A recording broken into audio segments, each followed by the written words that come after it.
Hello everyone, welcome to Heart and Hand, the Rangers podcast. My name's David Edgar, I'm your host as always, and joining me this week are two leading lights of the Heart and Hand universe. First of all, from sunny, glorious Livingston, it's Cameron Bell. Hello, Cammy. Good evening, David. Are you keeping well? Are you safe in these COVID-riddled times? So far, so good, but not taking anything for granted at this point with Rangers or with COVID, because I think that anybody getting smug about either, history has shown us you can be pulled down to the ground quite quickly. I think that's fair. It's one day at a time, my friend, and you just make sure that you keep your eye on the prize. For many reasons, for me, it's one day at a time.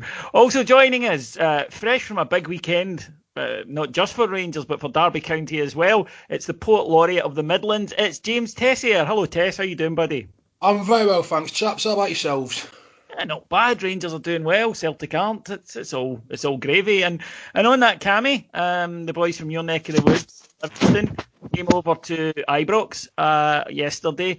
Rangers, an interesting fixture for me because the two performances against Livingston at Ibrox last season were not great. You know, a 3-1 win that was tight, really, up until the last 10 minutes. A 1-0 win, the game that I think will become infamous for being cancelled on the Saturday and played on the Sunday.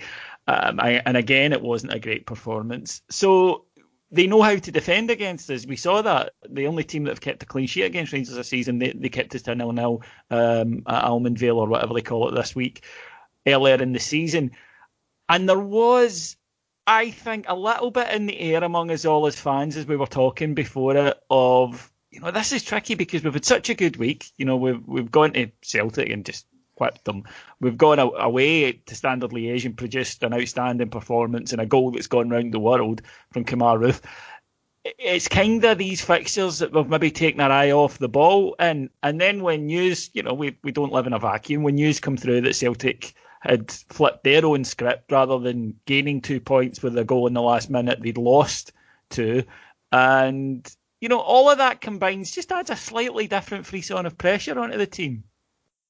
It does. And I mean, I don't know about you guys, but what I look now is, especially when you see specific teams coming to play against us, so we're obviously going away to their neck of the woods, is, you know, what's the potential banana skin? And I hate to say it, but sometimes Livingston have been that for us, and we know, playing, as you say, through in Livy, it's that horrendous surface. But at the same point, Livingston have shown decent performances against us, and I think the challenge of what we're going to face is that's the group stage is kicked off properly now, David, is we'll be playing this regular Thursday, Sunday, and it'll feel like that. And it'll feel like a lot like as if there's going to be so many games in quick succession. You really have to kind of reset and then focus on the next challenge, and they will be very, very different. And you know, you saw that in the Liège and Livingston games. I just can't take anything for granted at the moment, and I know that sounds slightly pessimistic given the incredible week, the last 7 days that we've just had. But I think, as we've kind of mentioned before, what you're kind of really looking for or what you're screaming for is routine. And to a certain extent, Rangers are proving me wrong, because when we get into games and we make it look a bit simpler than we worry about it, then, you know, it's great to have. But I thought Livingston could have produced something a bit better against this. But we're just on a crest of a wave at the moment, I feel. Tess, 5 changes to the side and quite an attacking lineup. I wonder, going back to that Livy game, I think that may have been a bit of a fork in the road for the management team, because I think now in these matches they're going out with a more attacking lineup. And I think you saw that yesterday, that you know, the players who came into the side, there were a lot of attacking options. There were a lot of attacking options on the bench. And I think that the manager he's taking the handbrake off slightly. I'm not sure about attacking. What I would say is more creative. Now, if you look at both of the goals and how they were crafted, we absolutely split them apart with some fantastic, very accurate passing. Some very direct through balls as well, and it worked. Now, they set up with 5 at the back. So, you know, we were going to need that to break them down. So whilst again there were, like I said, I don't really want to say it was attacking because I don't think we particularly changed the way that we've been playing in the past few weeks, which is doing us so well. But I think there were a lot more players on there with an eye for a pass who tend to be more creative. Now that might sound like I'm contradicting myself, but again, I think if you can see the way they had to weave it through to get those goals. Only your creative players are going to get that for you. So, again, I think we've got the squad now and we've got the players to slightly tailor the personnel for each match. But I think roughly we're playing about the same. Cammy, there were a lot of eyebrows raised before the match at Jermaine Defoe starting. And I think that the manager sort of alluded to this when he mentioned that Jermaine Defoe wasn't going to be in the Euro squad, that he felt that he wasn't going to start these matches. So rather than have him travelling, that he would get the full week off, if you like, between the games and be ready to be used in this type of match. It was almost as if some Rangers fans had sort of written him off. And I think that was a bit premature considering, you're probably not going to start him away at Parkhead or away in Europe, but yesterday was his 27th goal for Rangers in 18 months in limited appearances. The idea that he can't contribute this season, I think, is a wee bit far-fetched. No, and I think that makes us, correct me if I'm wrong, I think we are the fourth club in terms of his goal-scoring exploits. I think that we're now the ranked fourth in terms of the total amount of clubs that he's played for that he scored the most goals for. I think that the challenge you've got with Jermaine Defoe is... as we're about to come on to, once you put him into a particular position, his positional sense is absolutely phenomenal. His mobility has started to decrease pretty much over the last 2 to 3 years, in my opinion. And I think that we've seen and already suffered some injuries to him where he's maybe just stretched or pulled something. And it's not a case of the fact that he's not warmed up, and it's not a case of the fact that he's not fit. I think he's having to adjust in games. The fact that his body cannot do what his brain wants him to do. Every footballer goes through it. Ryan Giggs was another one who used pace to burn, but as the latter part of his career, he knew that he didn't have that as much, and he couldn't produce those runs that he had to kind of go, and he didn't have that level of pace, so he had to adjust what he had to do. So, for example, his distribution became far, far better. Defoe's main opportunity now is to not only pull defenders out of space, which I think he did tremendously yesterday, but also when he gets a chance, when he gets that sniff, is to make it look easy. And by Christ, not only did he do that yesterday, but he absolutely can contribute, but he can contribute on the field and off the field as well, David. I think he's a tremendous guy to have in and around the club for two reasons. First of all, I think that as a brand ambassador, he does magnificent things for us.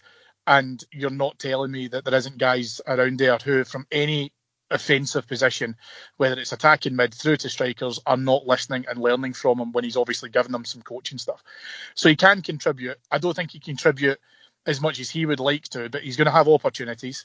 He's going to have those chances, and it's all about him taking the most of it when they come his way. Tess, there were a lot of times that Livingston yesterday just got into 6-3-1, and I'm not exaggerating that, that they would have their back three, but their central midfielder would drop in as well, and they would have four strung across the 18-yard box with two their fullbacks on either side. Rangers pulled them apart in the first half through movement, through Hadji, Kent, Defoe.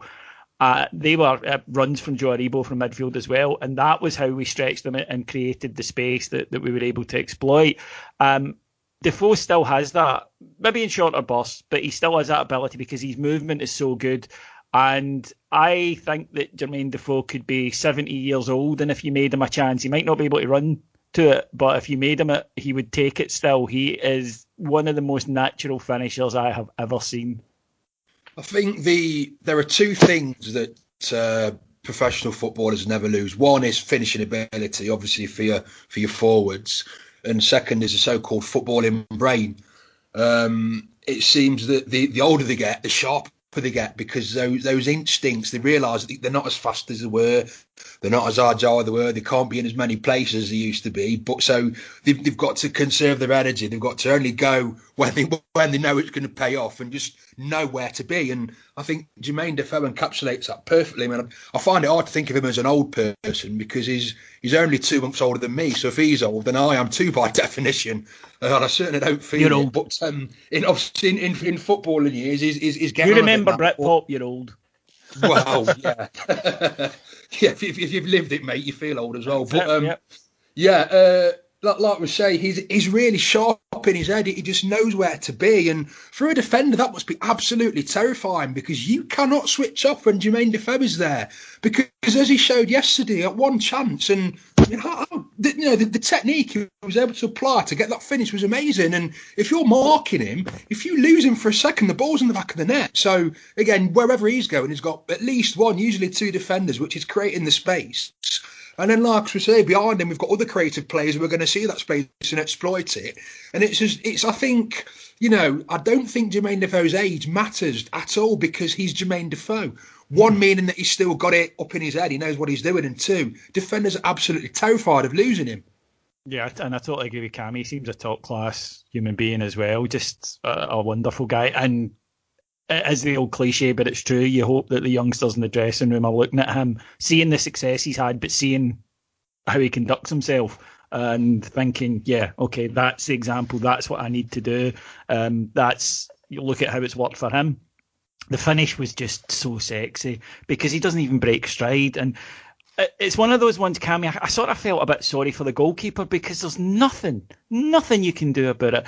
It's exactly. I mean, you can't expect him to take the shot on as early as he does, and then he just puts it perfectly. Absolute daisy cutter, doesn't deviate, doesn't lift off the ground, straight in where he wanted it, and he's already away celebrating by the time the keepers realise that it's a goal. Yeah, I mean, you can't understate as well the quality of the pass from Tavernier as well when he's played the cross in that area where, I mean, it's probably a little bit before the corridor of uncertainty. There you go, I'll bring out all the cliches. But as Defoe's running into it, the keeper can't commit. He probably thinks that his defender's going to do what he can to be able to shadow him, but Defoe already has the yard on him. It falls perfectly into his path. And one thing to kind of come back to that whole natural finishing, that instinctiveness, how many guys would you ever see consider taking a touch on it to steady it and then maybe hit it? Let's say just hit it with control with the left and strike with the right. As soon as you do that, you then start to lessen the angle somewhat for the keeper to be able to come out because the distance between you and the keeper now is going to start to decrease ever so slightly. But plus, the reason as to why you give the defender time for a recovery tackle. Yeah, absolutely. But then the other thing is, when you think about the amount of time that he's had out, when you think about the stop-start that he's had to the beginning of this season and obviously the aforementioned injury concerns, to be able to do that and take that chance so confidently, you're talking about a guy who take that goal completely out of context. You would show that to someone and say, oh yeah, well, he must have had a few goals under his belt so far this season because he's hit it so confidently, there's not a problem. Jermaine Defoe is the exception, isn't he? So wonderful finish. The cross, I think, from Tav is absolutely superb. I just think it's as inch perfect as you could have made it. As you say, he doesn't even have to break or change stride. Doesn't have to do anything like that. He just hits it first time so naturally. And the keeper and the defender have got to be looking at that going, what do you do? Because I don't think personally neither are at fault. I think you're just looking at it going, the defender couldn't get in front of him. He couldn't invite a challenge into him because then it's a pen and whatever else have you. Keeper can't come, but he can't even make a save because he just finishes it so beautifully on a first time take. No one's at fault because you can't defend against that. Nah, it was an absolutely splendid goal. I really liked the first one as well, Tess, because Yanis Hadji watched the little touch just before he sends the pass, the first one through to Jermaine Defoe, and then he's alive, he reacts, he looks up before he even gets the ball. He's running for it, but he looks across to see is there anybody there, sees Joe Aribo and finds him first time with the ball. That's what Yanis Hadji can do, and he makes differences in games, and he'll frustrate at times, but it's not about the stuff that doesn't come off for him. It's about the times that it does. Yeah, Yanis Hadji is, I think we've discussed before, he's very much a moments player. And one thing that I have been very hard with over the past few weeks is he's given us those moments. I mean, the pass for Jermaine Defoe, I suppose you'd refer to it as a key pass. I mean, it wasn't an assist because the goal wasn't scored, but the first key pass to Defoe was absolutely brilliant.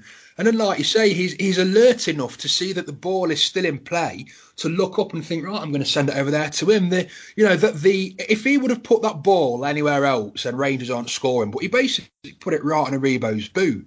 And that's twice within the space of 4 seconds that he's done that. So we are going to get that from Hadji, and I think I think he's one of the players who's benefiting from not having a crowd there, because we all know how, as Rangers fans, our loyalty is without question. We are a fantastic fan base, but admittedly we can be a bit moany at times.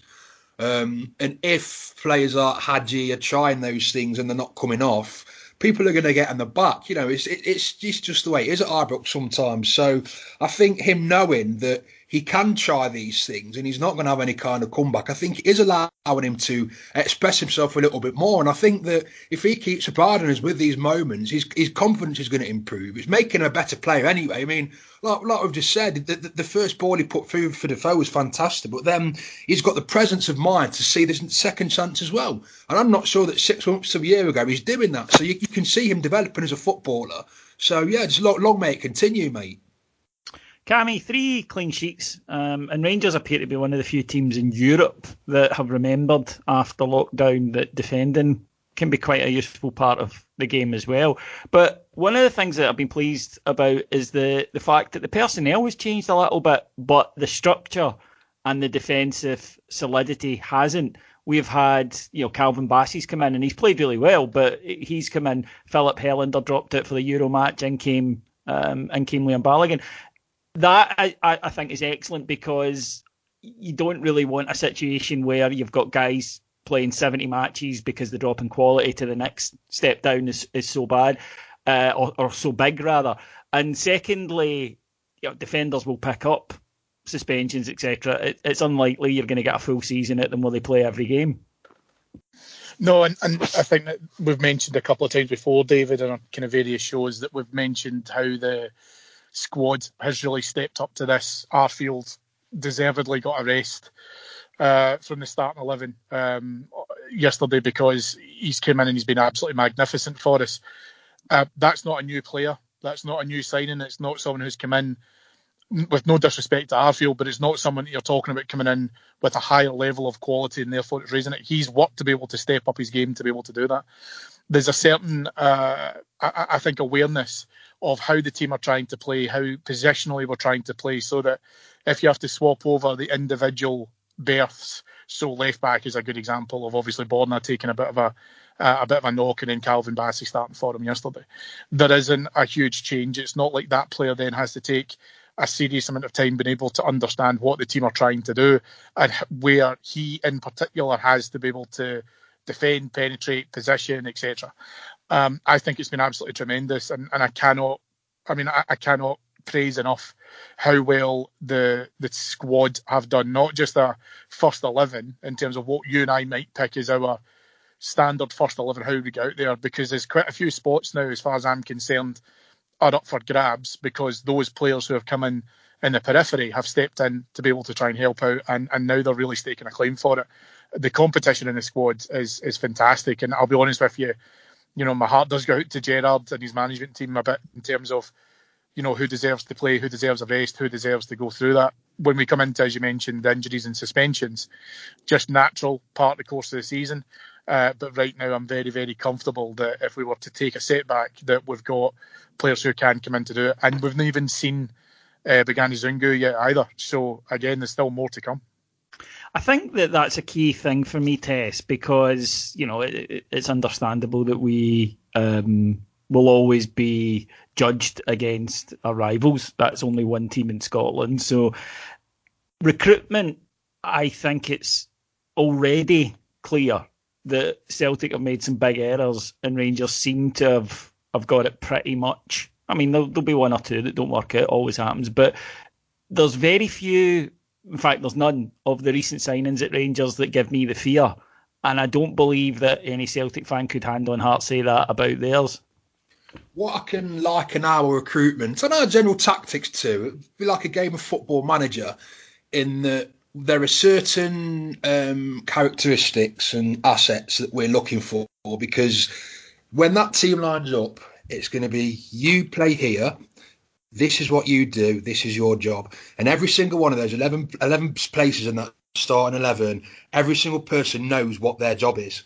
So when we bring a player into the club, it's not we're bringing them in because they're a good player, it's because they can perform one or two of those positions. Moneyball type thing. Yeah, Definitely, mate. Yeah, because what I think one thing we've noticed, certainly under Ross Wilson, is the recruitment's got better and better and better. And I think we're also seeing in the performances of the team this season, they've been drilled. I mean, I think the players have also said it, is that they've been drilled so often. Everyone knows exactly what they're doing.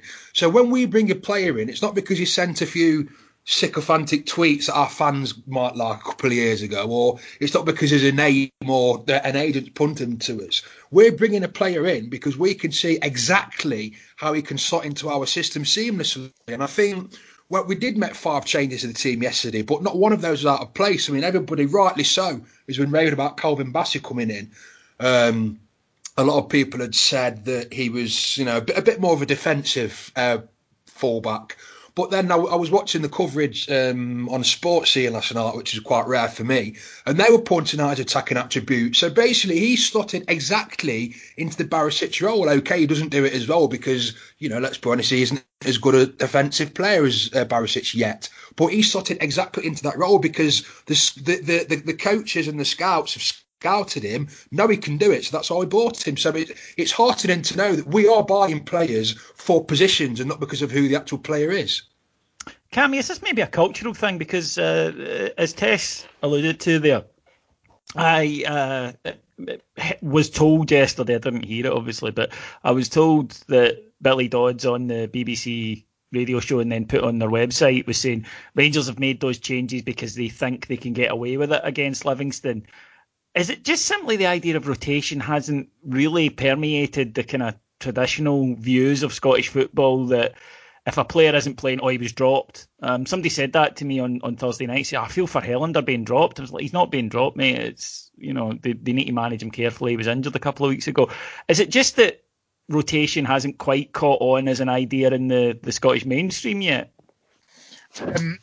Possibly. I think that, there's an element to that because they're maybe stuck in this archaic design of you have your first 11 and whether that player is a walking wounded or suspended, he plays. And that's not going to work in terms of what we're going to see, as I mentioned before, about the fixture congestion, Thursday, Sunday.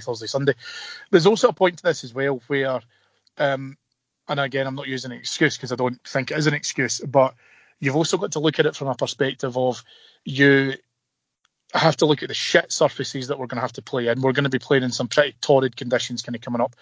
Players are going to get natural tweaks and pulls and just little strains, and that's going to have to happen. And see, beforehand, I mean, how many times between the three of us have we all heard the whole pain-killing injections, all that kind of... Why bother doing that if your player can take a sufficient amount of time out to be able to recover and heal properly when you've got someone who can come in and it's not going to be the end of the world if that person has to deputise for a few games. It's necessary and it has to happen. The problem is, I think, with a lot of these pundits, is that they will see it as so-and-so's not playing well, he's getting dropped. Now, you've got to take into account the fact that we're playing very, very well. The players who come in are playing very, very well. But yet it's not an automatic, right, okay, you take it back off. John McLaughlin did not deserve to get dropped. Alan McGregor is a better goalkeeper. That's not news. But yet everyone will associate it as McLaughlin didn't do it as well. I thought he was superb. So you just need to have that natural switchover when it has to happen, because if there's a player who's slightly ahead of you, he plays. And that is the whole point of a competitive squad. Speaking of Alan McGregor, as some people may know, I'm fortunate enough to be able to attend the matches to report on them for Heart and Hand in our coverage over on our Patreon site, and to offer more insight here. So you can hear the players close up, and Alan McGregor's shouts are wonderful. My favourite one being yesterday, and apologies in advance, just a wee warning, very strong language coming if you've got kiddies, is when he shouted at his defence at a corner, "Is any cunt going to mark this cunt or what?" Which slayed me. Absolutely slayed me. Fantastic. And you know, there was a foul not given for a Rangers player in the Livy half, and Alan McGregor shouting at the referees. He's non-stop, but it's his way clearly of keeping his concentration up. Plus, keeps the defenders on their toes. And it must be working, because my goodness, the defence has been absolutely rock solid this season. Tess, I want to talk then about the more abstract stuff. The stuff that Rangers have lacked over the last couple of years that's prevented us from winning trophy. And I think we've grouped it under mentality a lot, because that's a sort of catch-all term for it. But it is things about character, resilience, determination, etc., and handling pressure. I've never thought it was a lack of, or a complete lack, sorry, of character, because they have bounced back after disappointments and they've gone and got good results.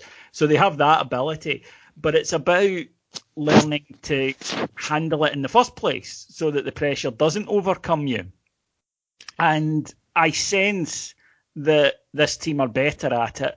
But I also sense that this weekend coming against Kilmarnock at Rugby Park, where we have struggled badly in recent years, is a very big match because it's an opportunity to prove that.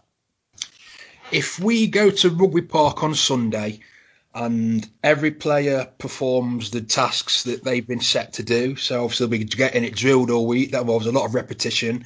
If we go there and every player does exactly what they're told to do, we will win that game of football on Sunday. I'll guarantee it. I think that's one thing that has changed a lot this season. I think I've referred to it myself a couple of times, but they seem to be getting drilled and having it beaten to them. This is your position. This is what you do. Every single player in that squad knows what they're expected to do. And if they go out there and they do what they're expected to do, we are going to win a lot more football matches that we don't. And that has been proved. So I think, in some ways, I think by taking the autonomy away from the players, as well as not having the stress of the crowd potentially turning, I think it's really helped them, because they literally don't have to think, because they're getting drilled that much in the week. It's coming as second nature to them. So I keep saying, if we go to Rugby Park on Sunday and every player performs the tasks that they've been set to do by the manager and his coaching staff, we will win that game of football. Cammy, it is about slaying dragons from the past that we've helped create. You know, a record at Rugby Park is a part of that. But it's an opportunity for the players, and I think that the reason I'm feeling good right now, you know, no guarantees will be like this time next Monday, as we've seen, a week's a long time in football. We only need to look back the past 8 days, but I think that they are now beginning to see a match like this as an opportunity, as opposed to be something to worry about. I think it's that, you know, twist of the dial, twist of the mindset that we've needed, and it seems to have come about through growth, and maybe it is a maturity, maybe it is a maturing of the side. But I've always thought they had the ability. I questioned if they had the mental capacity, and I'm seeing signs that they have, but obviously too early to judge. Far too early. Far too early. Out of curiosity, I looked to see what our odds were for winning the league. And we're currently sitting at 8-15. Celtic are now sitting at 6-4, and there's absolutely no chance it will stay like that. So, you know, you never see a bookmaker on a bike, as they say, David. But the point to this now is we cannot look too far ahead of ourselves. I think that what we've done is we've probably got to a point where we've set such a high standard for ourselves, where the clean sheet thing really started to kind of, I mean, I said a few pods ago, it felt like a bit of a weight. And the reason as to why I said that was because the longer it goes on, it'll be, oh, well, what happens? And then it's as if that balloon pops, whereas it did. And we just carried on regardless. And now we have faced, you know, some pretty major domestic opposition in Livingston and Standard Liège. And we've kept clean sheets against them. But Kilmarnock's the next test. And that's what matters. It's what's the next opportunity, and don't look at it, because what I'm now starting to feel is I've now exercised the ghost of, as soon as you go a goal up, you'll need a second goal. How often did we say that last season? As soon as you go a goal up, we'll need a second goal to be able to try and kill us off. Whereas now I don't have that nervousness any longer. It's a long season. No, and listen, do you know what? That sounds uncharacteristically confident for me. But as I look back on the game and when I was watching it, I just had a very strong feeling we were going to score a second goal, and it almost turned into that delightfully routine aspect of it, which is fine, right? And that's great. But we thought Livingston will be a tough game at home.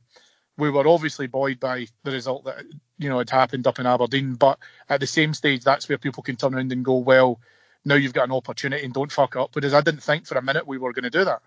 So for me, Kilmarnock will be an interesting test. The surface will be an interesting test. Because we almost put a little bit of that fear factor in our own minds.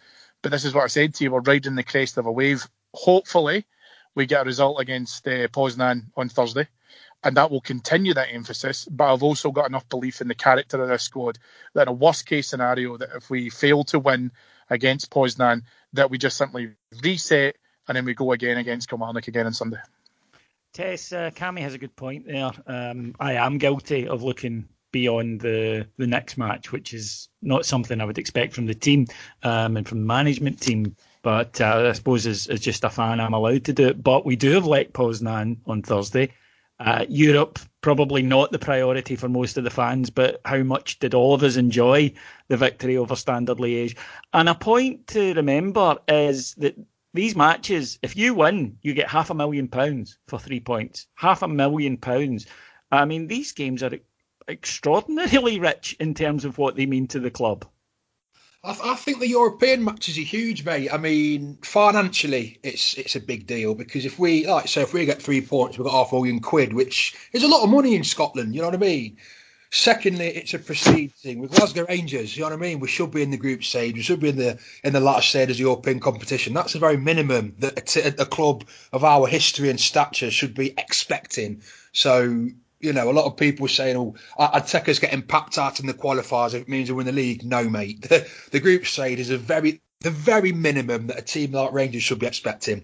Thirdly, winning breeds winning. The more you win, the more you do that winning mentality into the players, the more you're going to keep winning. Look how many times over the past couple of years Celtic have been atrocious, yet they've won because they don't know how to lose. Like, it's changing a wee bit now, but winning breeds winning, mate. You know what I mean?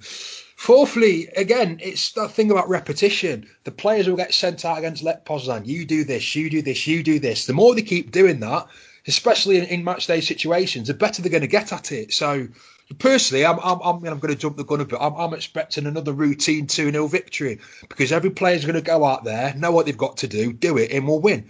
You know, I'm not overlooking that for the Kilmarnock match, but I think the Kilmarnock match is going to be the same. The one thing that's really heartened and pleased me this season with the players is the repetition, is the way that they know what they're doing, is the way they're just going out and doing it now with no fuss. And I don't expect that to be any different on Thursday night.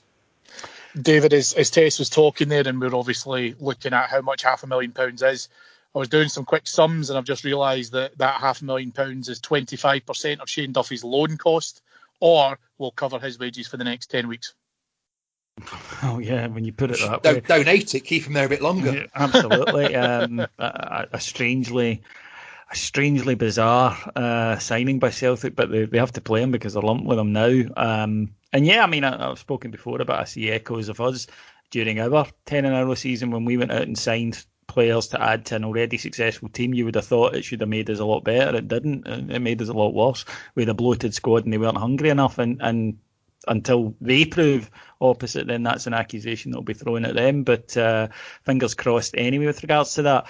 In terms of when we take on Poznan, people have asked me a few times this season if I think that having a crowd or not having a crowd rather is making a difference in a positive or a negative way. And one of the things I always say is, well, you can't say that it's definitively one thing or another because it's all about circumstance. You know, there are times that when maybe the crowd would be getting on their back and the crowd would be nervous and it would transmit to the player.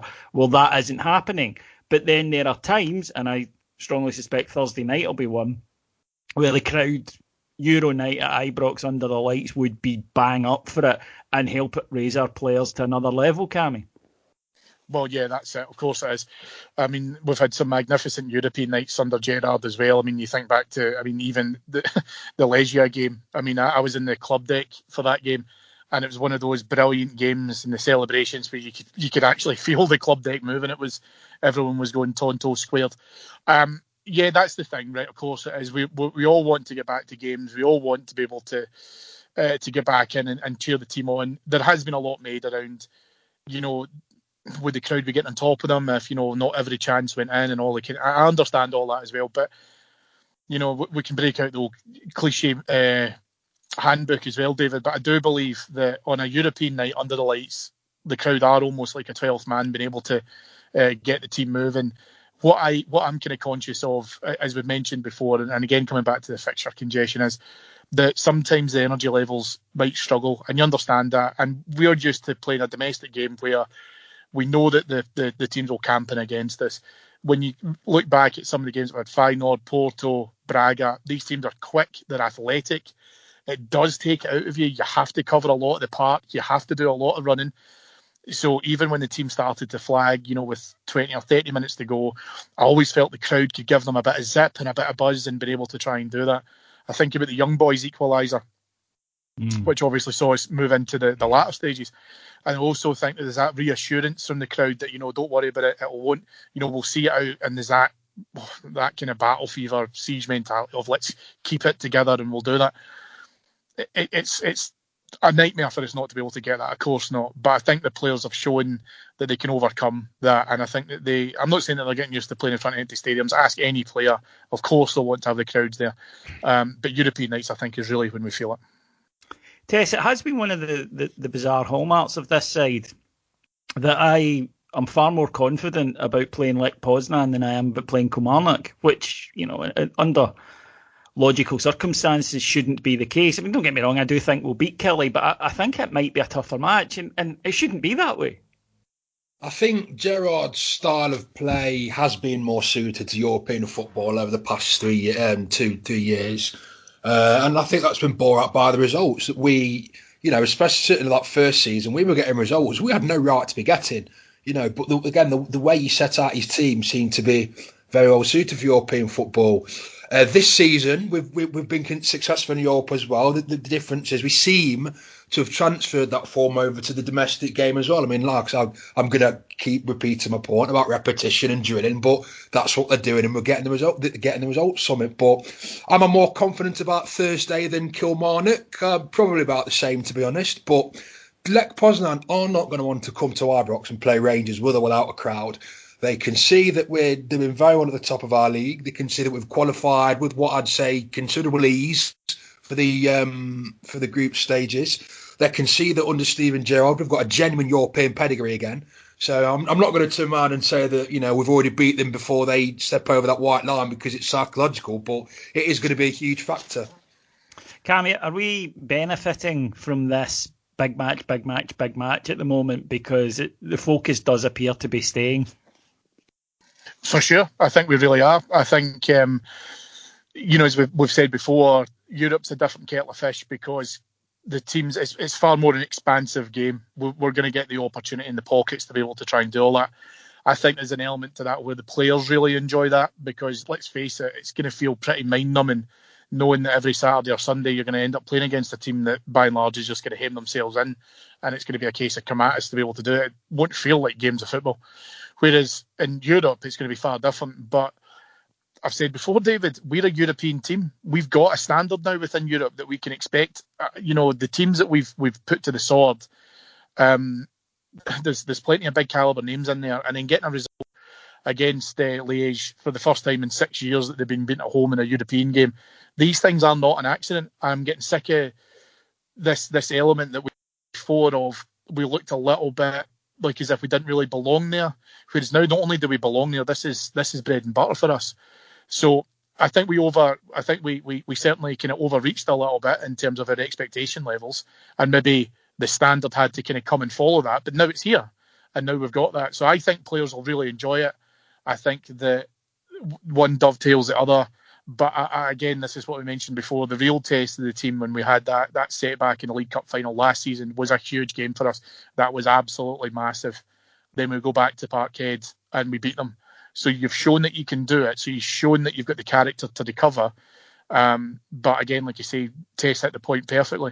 Winning breeds winning. And so when you go into that, you cannot be complacent. You just have to go with the same level of effort. And I think Europe is doing that for us at the moment. Yeah, I mean, I think my point is the next step is, I know you can recover, lads. I know you're good at that. That shows character, but you need to be in a situation. You don't always need to recover. There shouldn't be a situation where once a month you've got to go out and respond to a bad result because you're not going to get anywhere doing that. And so far, this season, the team are showing signs that they're able to do that. So fingers crossed, going to be another big match. Cammy will be back on Friday with Heart and Hand Extra, in which he will review the Lech Poznan match and look ahead to Sunday's trip to Kilmarnock. We'll obviously know a little bit more about squad, etc. by then, so look forward to that. But just before we go today, of course, we always refer you over to our Patreon site where we produce up to 5 shows every single day on all things Rangers. In fact, there were 8 on match day. Got you covered from all angles, everything about Rangers, historical, current events, you name it, we've got it. We went over for the first time 5,000 subscribers last night, which was a remarkable achievement from where we started out to get there now. The thing I'm most proud of is that our retention rate is over 90%, which means that 9 out of 10 people who sign up for it stay. And they do that because it's quality content. It starts from just £1.99 per month. And you can't get anything for £1.99 per month these days. Come on. So go give it a try. Go to patreon.com/Heart and Hand and join the Heart and Hand community. You will not regret it. Right, my thanks to our executive producers in London, Mr. Mike Lee and Mr. Paul Myers. My thanks to my guests, first of all, the splendid Mr. James Tessier. Thank you very much for having me. The wonderful Mr. Cameron Bell. A pleasure to speak to you both as always. Good luck, Rangers, on Thursday, but I agree with Tess. I don't think we'll need it. I think 2-0. And I look forward to talking to you back here next Monday. Until then, you have a great week. Take care. Bye-bye.